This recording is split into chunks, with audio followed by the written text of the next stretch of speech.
You know what my favorite part about working on vehicles is? Boxes.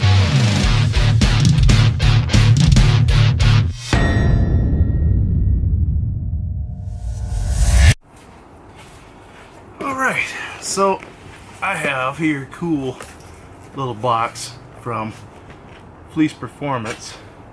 There we go, from Fleece Performance. And this one, it's actually going to be really cool. I'm going to explain to you what it's for. But I got a cool barring tool. Look at that. So cool. So nice. You know, I think it's going to come in handy, and I'll show you why in just a few seconds. Well, a few minutes for you guys. But really, I'm super stoked. By the way, this is my first unboxing, so maybe I'm doing something wrong. I don't know. We'll find out. But anyway, this box got super cool stuff in it. Stuff that I'm really stoked about.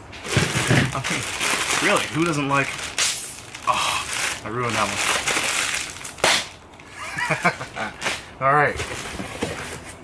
Got a whole bunch of packing stuff.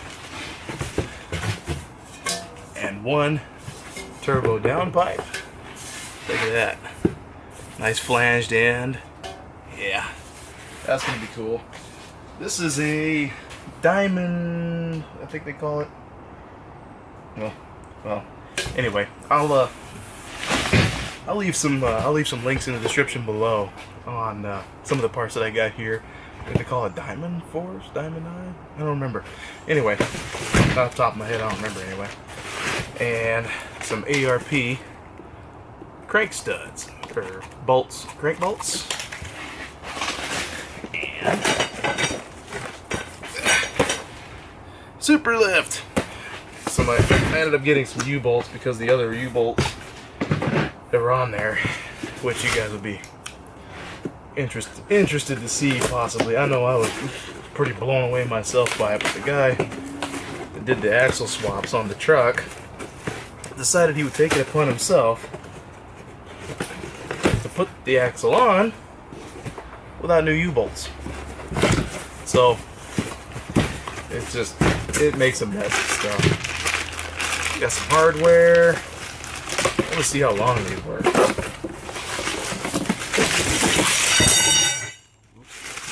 I think that'll work. Yeah. Okay. Alright. I'm stoked. Cool. Anyway, that's kind of the unboxing portion of this video. But man, I'm super stoked. So anyway, let me show you what that barring tool is all about. This is the original adapter plate for the transmission, right? You see this little black plug here? That's where you usually get the barring tool, shove it in, and move the flywheel over. Well, what this is going to do is sit on the front of the motor over here, because if you go to Destroked and you get, yeah, that'll sit right there. Oh man, it's gonna look cool too. Look at that. I mean, you get this yucky looking, boom, sit that on there. Look at that. Oh, that's cool looking. Anyway, I like shiny new parts. So if you look, okay, so there's a starter hole, right? And it's pretty, well, nothing there. Now if you come over here and look, let's zoom in a little bit. Nothing on that side either. So the serious question is, how are you supposed to move and crank over the engine without that hole? Well, I think the barring tool is going to really help in this case. So that's why I ended up getting that. It was, you know, I don't know. As far as what I've seen a couple of other channels, and really they recommended the Fleece Performance barring tool, so I got it. And I gotta say, even though it's not installed, I'm pretty happy with it. So it's worth the money.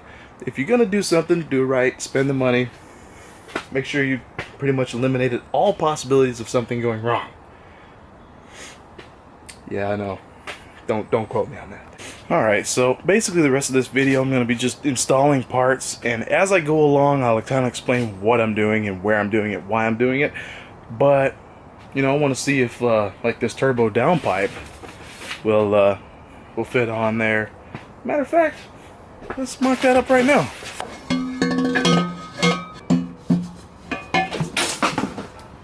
Oh, I just spilled my, oh no.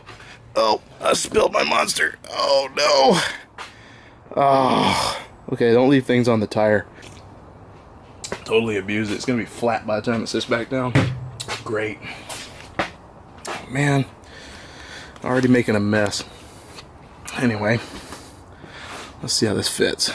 Well, look at that. Those welds are really nice. Yeah, I like those welds. Not a lot of grinder work on it either. Huh. They didn't do too bad of a job. Alright, let's see how this fits. I don't know. We might have just a little bit of an angle issue, but I mean, really, that can be solved. That is not that big of a deal. It's just almost in the way too much. Man, these little buggers are expensive too. I'm not sponsored by them, so this was out of my own pocket. I got a drink flat half monster. Great. Are you awake yet? Apparently I'm not. Okay, so hopefully you guys saw it too, that right about up here, there was about an inch of space between this flange and the flange on the turbo. So I'm thinking that somewhere in here I want to at least try to, if I have to, I want to try to get this either bent a little bit further, right in this area, right here, and have it bent a little bit more, or cut it from this side here. So what we do know is that up here we need 1 inch. Okay, so I'm just going to write that there. So up here, 1 inch. That way we know. I'll call up a couple of places during the week. If I can get this bent just an inch further, because I like how the rest of this pipe matches up. So I don't really want to modify any of this. I just want to get right here bent. If I can get that bent, man, we'd be sitting pretty. So I'm going to call a couple exhaust shops probably during the week and see if we can't get that bent. If I can't get it bent, I'll just cut it myself, open this up about an inch, move that a little bit further, and hopefully we'll get it working. Well, on to other things. You know, that's the interesting part when you start looking into stuff. You're like, okay, how does this fit? How does that fit? How does this fit? How does that fit? It's easier to me to look at all that stuff and think and take it out, you know, and look at it, and I think it's a lot easier to fit things up once you know how it's pretty much going to go together. If you can see it in your brain, you can make it happen. Trust me.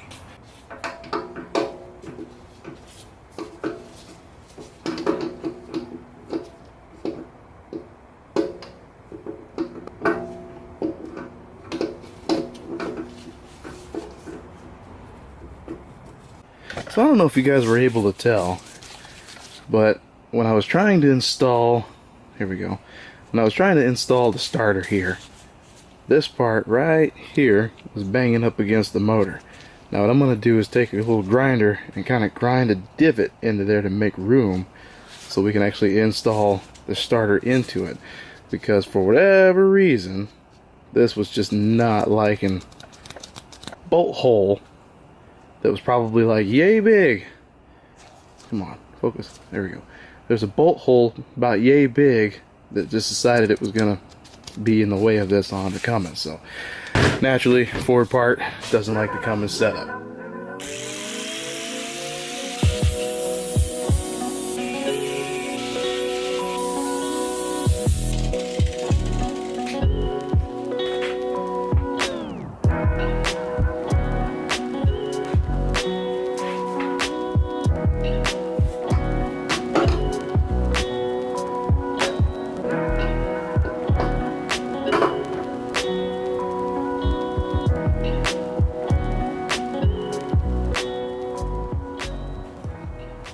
Alright, well, we're going to burn a little bit of midnight oil, so I ended up setting up the lights. So, totally legit. light setup. Boom. Boom. I don't know. I think it works okay. What do you guys think? Alright, alright, alright. I think I'm just going to get most of this in here together, which means, wait for it, get these parts. I think I'm going to repaint this while I'm at it. These, the bearings are pretty good in these parts, but more bolt digging. Well, nothing left to it but to do it, right? Actually, before I keep doing that, I'm going to show you guys one more thing. Check this out. Now I'm going to take this off. This is another update that I've made to this motor. Since this really isn't sitting on there all that important right now, I'll take this cover off and have you guys look. Alright, this little guy right in here. This is the killer dowel pin that I made out of some scrap. I'll show you actually how thick it is here in a second. Oh, that's all that red Loctite.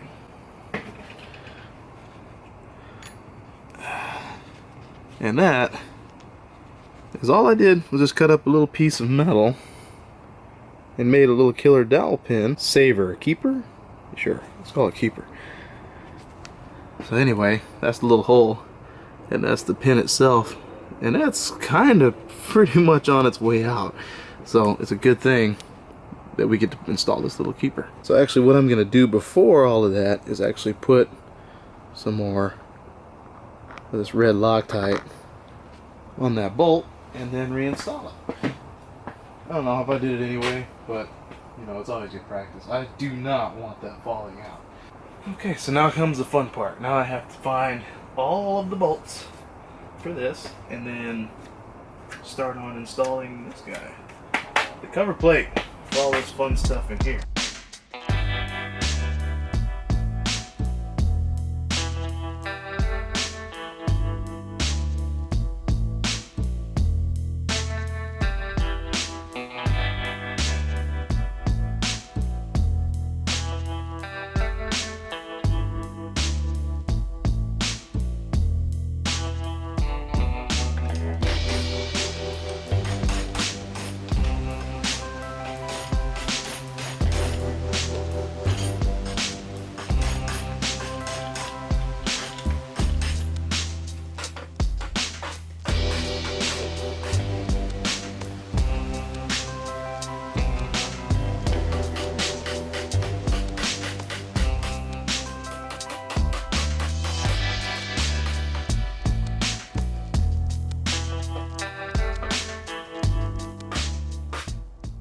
So here I was all set to put this gasket on.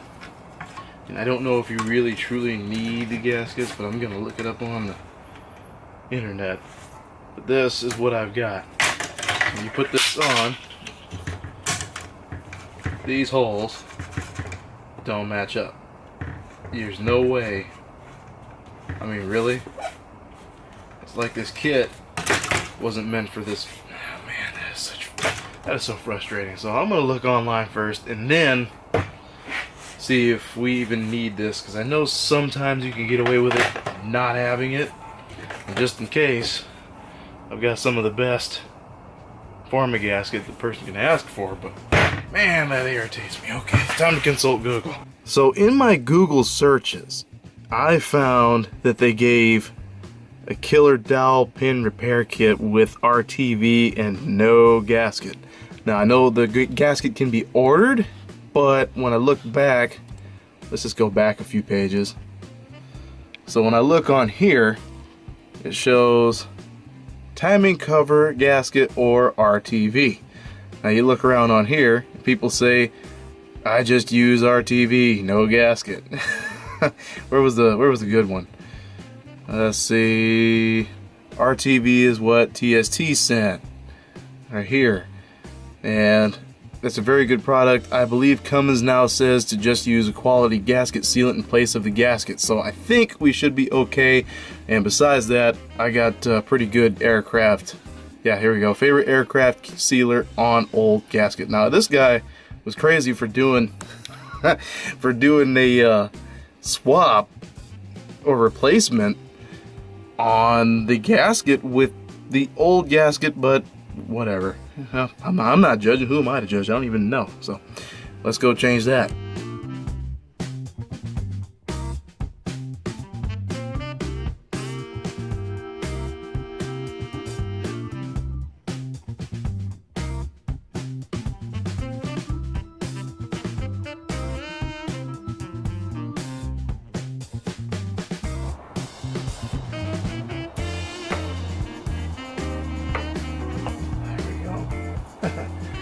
Good.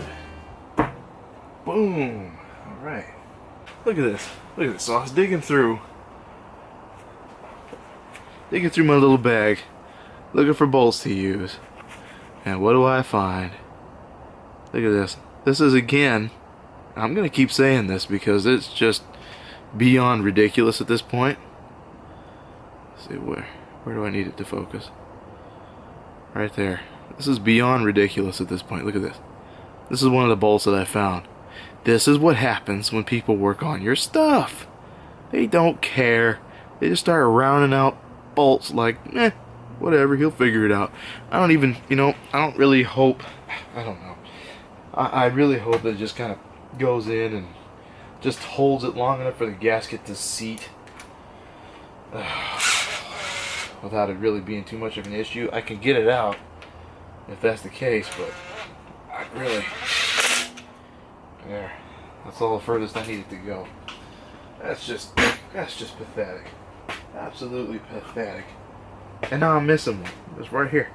Another one that's missing, one of those longer ones. So I'm gonna find that real quick. Meanwhile, I'm gonna cut this loose. Okay, so it is officially cold out here, and I finally got the engine. I finally found the bolts that I needed. They're all torqued down.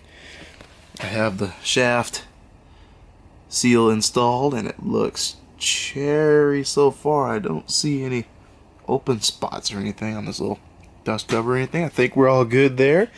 We're all set up with our awesome opossum gasket sealing stuff, former gasket, and I think we'll continue this tomorrow because it is 1:45 in the morning, and it's like 40 degrees out here and I'm freezing. You ever get to working so hard and you're like working, and then when you stop you freeze? Yeah, well, I'm frozen and I'm gonna go take a nap and start again early in the morning.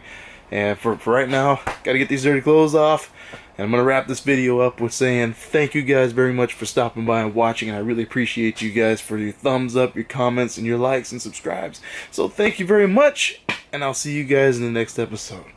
Bye now.